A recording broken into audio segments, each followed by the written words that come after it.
पुनरपि जननं पुनरपि मरणं पुनरपि जननी जठरे शयनम्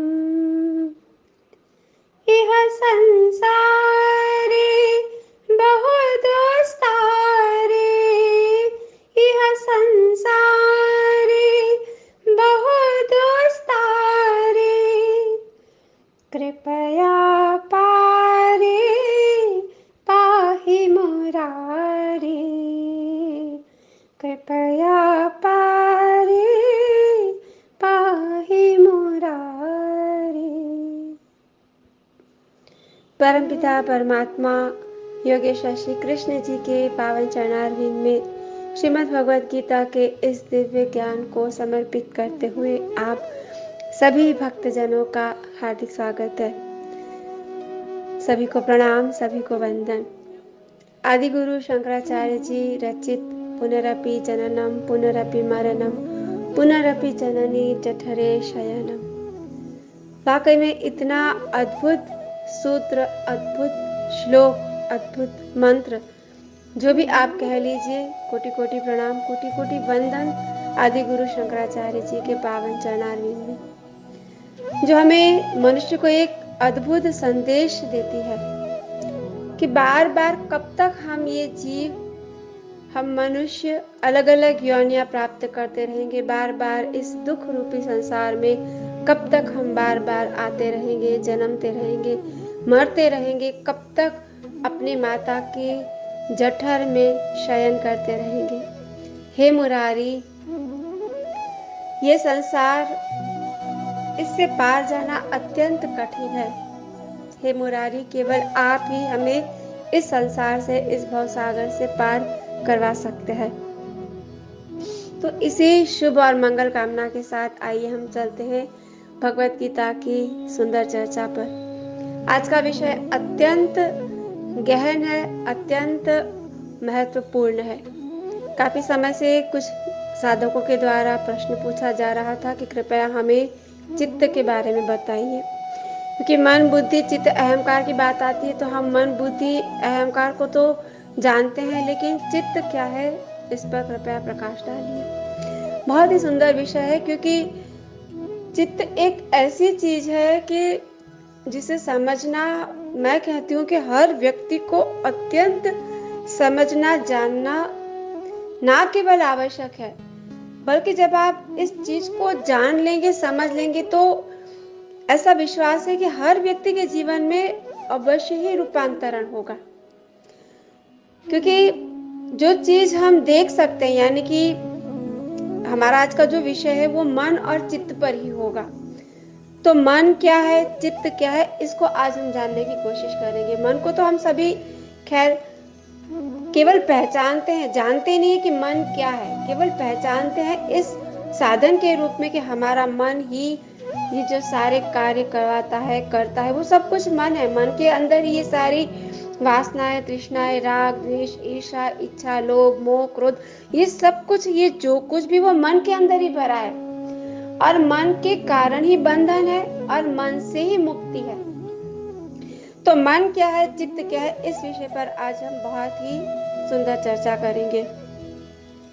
तो सबसे पहले हम जानेंगे कि मन क्या है। देखो, हर व्यक्ति को मन के बारे में जानना अत्यंत आवश्यक है।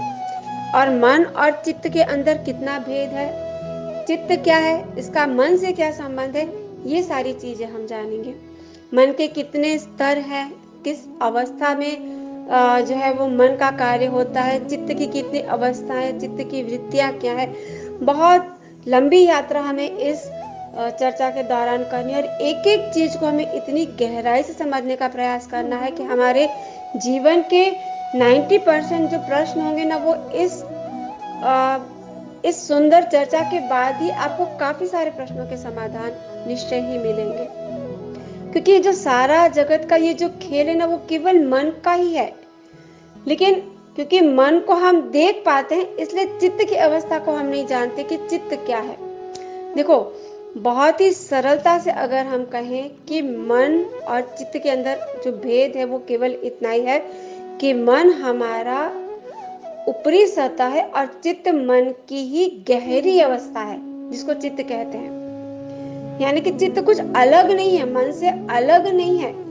मन बाहरी सतह है, चित्त गहरी सतह है। यानी कि मन से जो हम देख पाते हैं कि मन के अंदर हमारा जो भी हलन चलन होती है, जो सुख दुख की प्राप्ति होती है, जो मान अपमान हम महसूस करते हैं, जो ठंडी गर्मी हम महसूस करते हैं, तो हम पकड़ पाते कि हमारे मन को ये महसूस होता है या ये हमारा मन है। लेकिन चित्त को हम जान नहीं पाते क्योंकि चित्त भीतर है। अंतःकरण के साधन के अंदर ही मन और चित्त दोनों ही आते हैं, लेकिन चित्त उसकी गहरी अवस्था है, सूक्ष्म है, जो दिखाई नहीं देती, जो समझ में नहीं आती। अब इसे ऐसे समझिए कि जैसे मान लीजिए कि कोई भी नदी, गहरी नदी हो या सागर, समुद्र, कोई भी चीज आप ले लीजिए, जो सपाटी है यानी कि समुद्र की जल की सपाटी या नदी के जल की जो सपाटी है, ऊपरी स्तर, वो हमारा मन है। और जो उसकी गहराई है, जो समुद्र की गहराई है या जो नदी की गहराई है, वो हमारा चित्त है। तो ये जो मन के अंदर ये जो हम देखते हैं कि हमारे अंदर ये वासनाएं, तृष्णाएं, काम, क्रोध, लोभ, मोह, ये जो कुछ भी मन के द्वारा क्रियान्वित होता है, उसका फोर्स, उसका वेग उस चित्त की गहराई से आता है। यानी कि चित्त के कारण ये फोर्स, ये धक्का लगता है मन को, और मन वो क्रियाएं करने के लिए एक वेग के साथ, एक फोर्स जो पीछे से आता है, वो मन क्रिया करने के लिए विवश हो जाता है। तो इसे ऐसे समझिए जैसे मान लीजिए कि कोई कलाकार अगर स्टेज पे कोई परफॉर्म करता है, तो वो जो अभिनय कर रहा है, वो जो भी क्रियाएं कर रहा है, उसको करने के लिए एक डायरेक्टर ने उसे निर्देश दिया है कि तुम्हें ऐसा करना है, इसलिए वो वैसा एक्ट कर रहा है।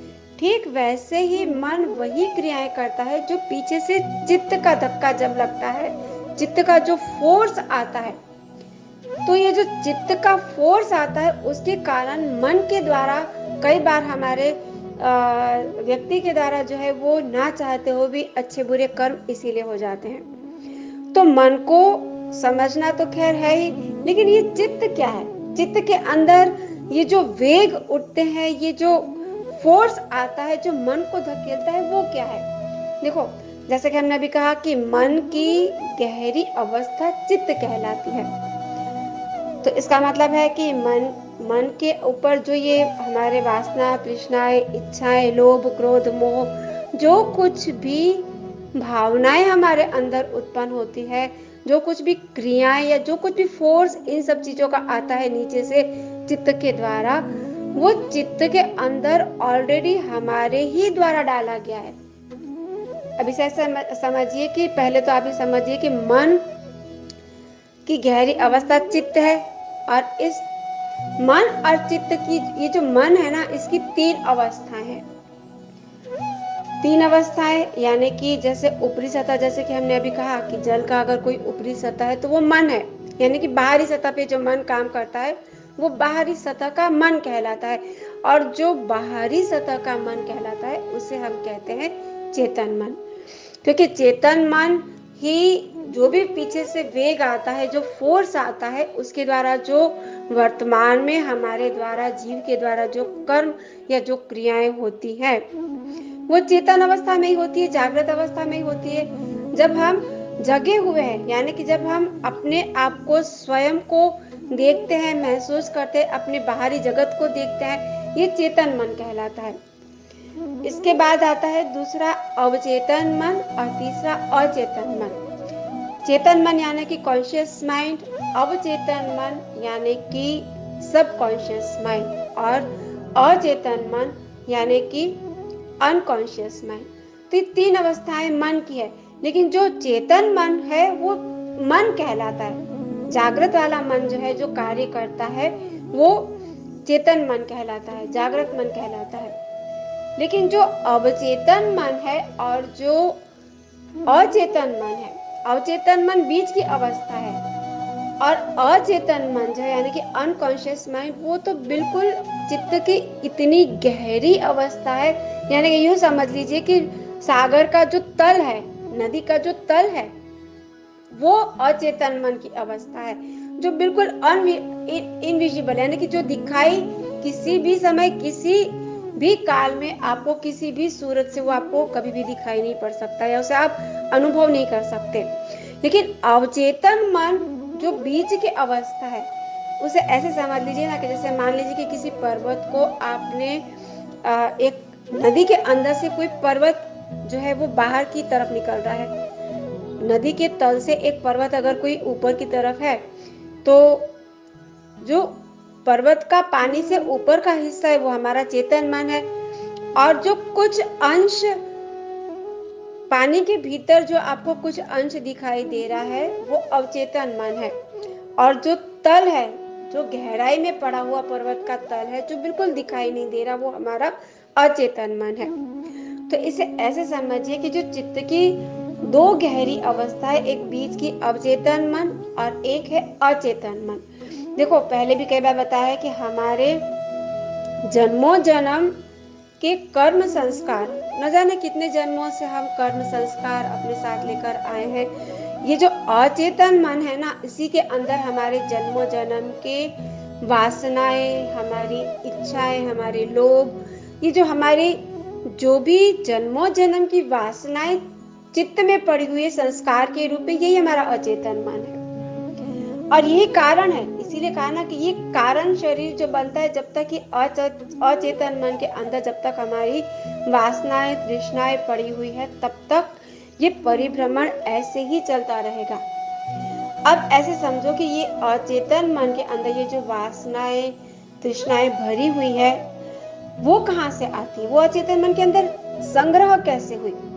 तो उसे संग्रह करने का काम भी हमारा चेतन मन करता है।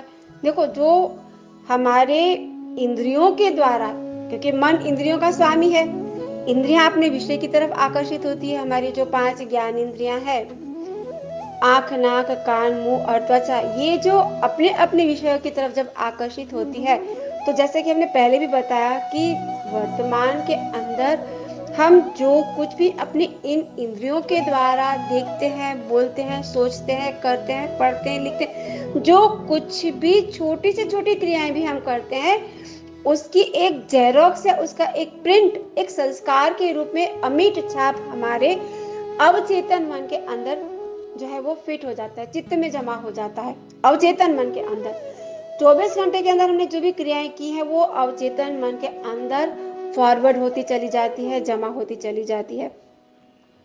और यही संस्कार धीरे धीरे जो है, जब ये कहें कि क्योंकि कितनी सारी स्मृतियां, पूरे दिन भर की कितने सारे डेटा है जो अवचेतन मन के अंदर कलेक्ट होता रहता है, वो धीरे धीरे धीरे गहरे चित्त में यानी कि अचेतन मन में भी फिर जमा होता रहता है।